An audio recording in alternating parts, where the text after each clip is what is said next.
Hello friends, good morning.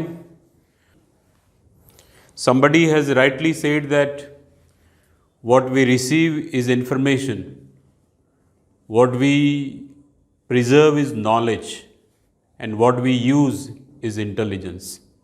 But what, when, how we use them is our education. With this tagline, let us start today's session. Myself, Sahadev Singh Sonagra, teaching you English grammar. आज हम perfect present और perfect continuous present tense दो tenses सीखेंगे। Perfect present tense में क्या आता है? सबसे पहले परफेक्ट प्रेजेंट टेंस देखेंगे। परफेक्ट प्रेजेंट टेंस जो काम हमने अभी अभी पूरा किया, जस्ट पूरा करने के तुरंत बाद हम जिसका जिक्र करते हैं, उसके लिए परफेक्ट प्रेजेंट टेंस का प्रयोग किया जाता है। तो परफेक्ट प्रेजेंट टेंस की सेंटेंस पैटर्न क्या है? परफेक्ट प्रेजेंट टेंस में सब्जेक्ट आता है, सब्जेक्ट के साथ हैव अथवा हैज़ हेल्पिंग वर्ब्स के रूप में आते हैं। इसके साथ पास्ट पार्टिसिपल वर्ब का बुतकृदंत का रूप आता है और ऑब्जेक्ट। कौन से सब्जेक्ट के साथ हैव और कौन से सब्जेक्ट के साथ हैज़ आता है वो यहाँ मैंने लिखा है। आई के साथ हैव आता है, वी के साथ भी हैव आता है, यू एक वचन बहुवचन दोनों में हैव आता है, ही शी इट तीनों में हैज़ आता है, दे के साथ हैव आता है, किसी भी एक वचन में हैज़ और किसी भी बहुवचन में हैव आता है। ये हमें याद रखना है। I have, we have, you have, he she it इसके साथ हैज़, दे हैव और नाम एक वचन हो तो हैज़ और बहुवचन हो तो इसके साथ हैव आएगा। यहाँ मैंने एग्जाम्पल्स लिखे हैं परफेक्ट प्रेजेंट टेंस के। The first example, I have never been to the USA। मैं कभी USA नहीं गया हूँ। तो इसमें मैंने ये नेवर में अंडरलाइन किया है, नेवर। तो नेवर क्या है? तो never is a keyword which shows ये कौन से टेंस में ये वाक्य का प्रयोग होगा, इसके लिए कीवर्ड्स है। ये थोड़े से कीवर्ड्स मैंने साइड में लिखे हैं। जब भी नॉट और इसके साथ यट का प्रयोग हो तब परफेक्ट प्रेजेंट टेंस आता है। हैव अथवा हैज़ और पास्ट पार्टिसिपल के बीच में जस्ट, ऑलरेडी, एवर या नेवर का प्रयोग हो तो परफेक्ट प्रेजेंट टेंस ही आता है। फिर से रिपीट करता हूँ, जस्ट के आगे हेल्पिंग वर्ब आता है हैव अथवा हैज़ और जस्ट के पीछे पास्ट पार्टिसिपल, बीच में जस्ट, ऑलरेडी, एवर या नेवर और कभी कभी नॉट और वाक्य के अंत में यट का प्रयोग हो तो इसमें परफेक्ट प्रेजेंट टेंस ही इसका ही प्रयोग होता है। इसके अलावा कभी कभी वाक्य के अंत में जस्ट नाउ शब्द का प्रयोग होता है। कभी कभी सिंस या फोर, सिंस या फोर के बाद टाइम, जैसे सिंस 2010 इसको हम बोल सकते हैं फॉर 10 ईयर्स। सिंस 2015 इसको हम बोल सकते हैं फॉर 15 ईयर्स। सिंस मॉर्निंग इसको हम बोल सकते हैं फॉर 2-3 ईयर्स। तो सिंस या फॉर के बाद टाइम का प्रयोग हो, इतने शब्द के साथ परफेक्ट प्रेजेंट टेंस का प्रयोग किया जाता है।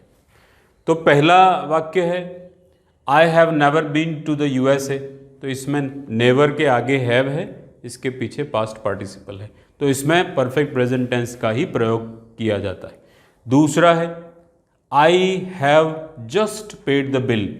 जस्ट के आगे हैव है और इसके पीछे पास्ट पार्टिसिपल है। ये सारे शब्द never, just, already, ever, never, not yet, just now, ये सारे शब्द इमीडिएट पास्ट बताते हैं, माने कोई काम अभी अभी पूरा हुआ है, इसके लिए हम परफेक्ट प्रेजेंट टेंस का उपयोग करते हैं। Third one, he has already finished his homework. तो ऑलरेडी के आगे हैज़ आया, उसके पीछे फिनिश्ड आया, तो अभी अभी होमवर्क पूरा किया। Kena has done her work just now. Kena ने अभी उसका काम पूरा किया। We have not seen Padmaavat yet, इसमें बीच में नॉट आया और पीछे यट आया। अब तक हमने पद्मावत फिल्म देखी नहीं है। Mister Rana has visited the Taj Mahal twice. कभी कभी बहुत पुरानी बातों को अभी अभी हम याद करते हैं, भले वो पुरानी हो पर याद अभी करते हैं कि मैंने कभी कॉफ़ी नहीं पी है। तो ये सारी चीज़ें, जैसे ताजमहल का यहाँ जिक्र है, mister Rana has visited the Taj twice. मानो 5 साल पहले एक बार और 7 साल पहले दूसरी बार, 2 बार उन्होंने ताजमहल की विज़िट की है। पर इसमें ट्वाइस, थ्राइस, 4 टाइम्स, 5 टाइम्स ऐसे शब्द प्रयोग जब हो तब भी परफेक्ट प्रेजेंट टेंस का प्रयोग होता है। तो mister Rana has visited the Taj twice, it shows perfect present tense. I have not tasted tea for 6 months। For 6 months shows time. पिछले 6 महीने से मैंने चाय टेस्ट नहीं की है, तो it shows perfect present tense. तो these are the sentences showing perfect present tense, और हर सेंटेंस में कहीं ना कहीं एक कीवर्ड का प्रयोग है।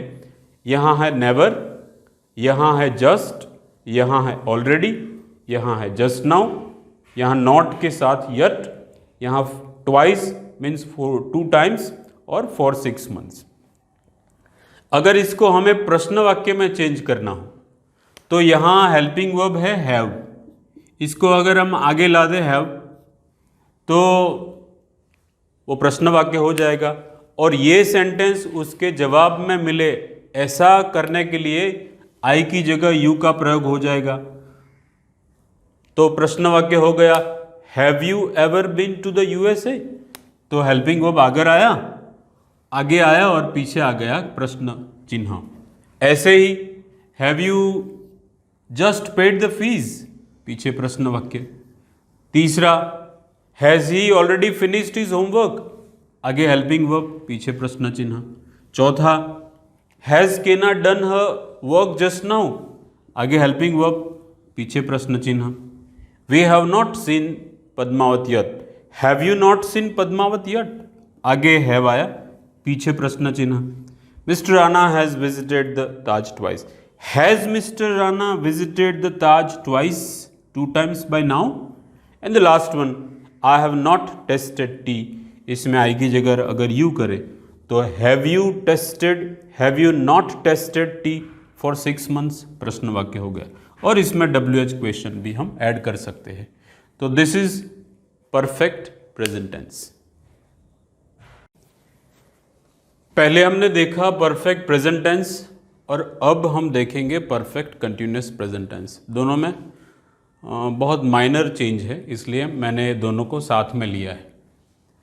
परफेक्ट प्रेजेंट टेंस की सेंटेंस पैटर्न में हैव हैज तो आता ही है, पर उसके साथ बिन आता है, BEEN बिन, और प्रेजेंट पार्टिसिपल मानो वर्ब का ING वाला रूप हर सेंटेंस में कंपलसरी है। कौन से सब्जेक्ट के साथ हैव या कौन से सब्जेक्ट के साथ हैज आएगा वो अभी हमने देखा। परफेक्ट प्रेजेंट टेंस की हर सेंटेंस में बिन कंपलसरी आता है, और इसका कीवर्ड सिर्फ सिंस एंड फॉर दोनों में से एक ही आता है। इसके साथ टाइम, सिंस या फॉर के साथ टाइम आता है। परफेक्ट प्रेजेंट टेंस को कब हम यूज़ कर सकते हैं? तो जो काम काफ़ी लंबे अरसे से चालू है और जब हम बोलते हैं या लिखते हैं तब भी ये काम चालू है, या कुछ समय से चालू है और इसकी अभी असर चालू है, इसकी इफेक्ट चालू है, तब हम परफेक्ट प्रेजेंट कंटिन्यूअस टेंस का प्रयोग कर सकते हैं। मैंने यहाँ 4-5 एग्जाम्पल्स लिखे। It has been raining since 7 AM, अभी 9 बजे है और 7 बजे से बारिश आ रही है, अभी भी आ रही है, तो इसको हम बोल सकते हैं इट हैज़ बिन रेनिंग। और समय क्या बताया? तो समय बताया सिंस 7 AM। 7 AM मतलब 7 बजे से, अभी 9 बजे तो 2 घंटे से आ रही है, तो इसको हम ऐसे भी बोल सकते हैं for 2 hours। But the condition is अभी भी बारिश चालू होनी चाहिए। जो काम शुरू हुआ और अभी भी चालू है, इसके लिए परफेक्ट कंटिन्यूअस प्रेजेंट टेंस का प्रयोग किया जाता है। ये इंग्लिश स्पीकिंग में इसका बहुत ज़्यादा उपयोग होता है। It has been raining since 7 AM, इसकी सेंटेंस पैटर्न में हैज़ बीन ING और इसके साथ है सिंस 7 AM। दूसरा sentence, we have been living in this house since 2005, 2005 से।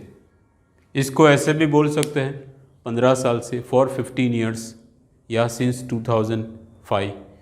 We have been living in this house for 15 years अथवा since 2005, इसका एक ही मीनिंग हुआ। 2005 में रहने आए थे, रह रहे हैं और अभी वहाँ ही रहते हैं, ऐसा कहने के लिए परफेक्ट कंटिन्यूअस प्रेजेंट टेंस का प्रयोग किया जाता है। तीसरा sentence, he has bin waiting for the train for an hour, 1 घंटे से, या घड़ी में समय देख के बता सकते हैं कि सिंस 8 o'clock। रेलवे के प्लेटफॉर्म पर एक आदमी ट्रेन की राह देख रहा है, वेट कर रहा है, और अभी ट्रेन नहीं आई है, अभी भी वो वेट ही कर रहा है। ऐसा बताने के लिए परफेक्ट कंटिन्यूअस प्रेजेंट टेंस का प्रयोग किया जाता है। ही has bin waiting for the train for an hour. She has been addressing the meeting, she has been addressing the audience for 10 minutes। School में या किसी संस्था में किसी चीफ गेस्ट को हम बुलाते हैं तो वो ऑडियंस को एड्रेस करते हैं, और उनका जब मीटिंग को एड्रेस करना चालू है तब हम बोल सकते हैं कि ही हैज़ बिन या she has been addressing the meeting for 10 minutes। And the last one, I have been speaking for half an our.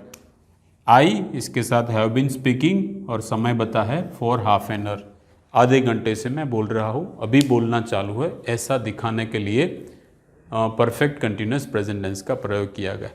ये हर सेंटेंस में पीछे सिंस, फॉर, सिंस और फॉर, ये दोनों शब्द परफेक्ट कंटिन्यूअस प्रेजेंट टेंस बताते हैं।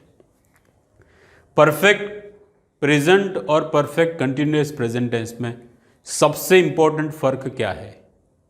तो परफेक्ट प्रेजेंट टेंस का तभी हम प्रयोग करते हैं जब कोई काम अभी अभी पूरा हो गया, और परफेक्ट कंटिन्यूअस प्रेजेंट टेंस का प्रयोग तब किया जाता है जो काम अभी शुरू हुआ था पर अभी पूरा नहीं हुआ है, वो चालू है। तो पहला डिफरेंस ये है। दूसरा डिफरेंस ये है कि परफेक्ट प्रेजेंट टेंस में हैव अथवा हैज़ के साथ पास्ट पार्टिसिपल आता है, and perfect continuous present tense में हैव हैज़ के साथ बिन और उसका वर्ब का प्रेजेंट पार्टिसिपल आता है।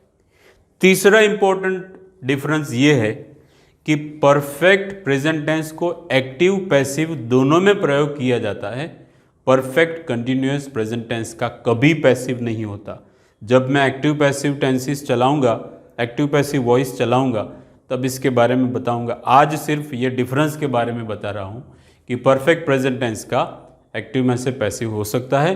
परफेक्ट प्रेजेंट कंटिन्यूअस टेंसेस में हर बार बिन का प्रयोग होता है। जिस वाक्य में बी या बिन का प्रयोग हो उसका पैसिव नहीं हो सकता है। तो ये था perfect present tense and perfect continuous present tense के बारे में brief information.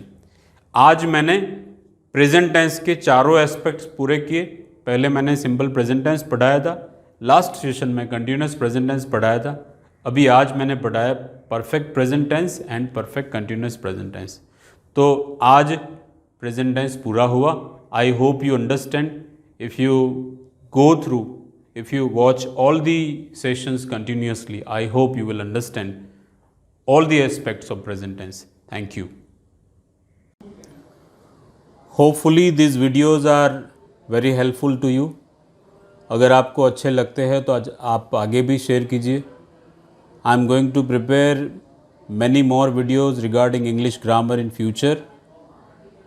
You can write your suggestions in comment box. Thank you.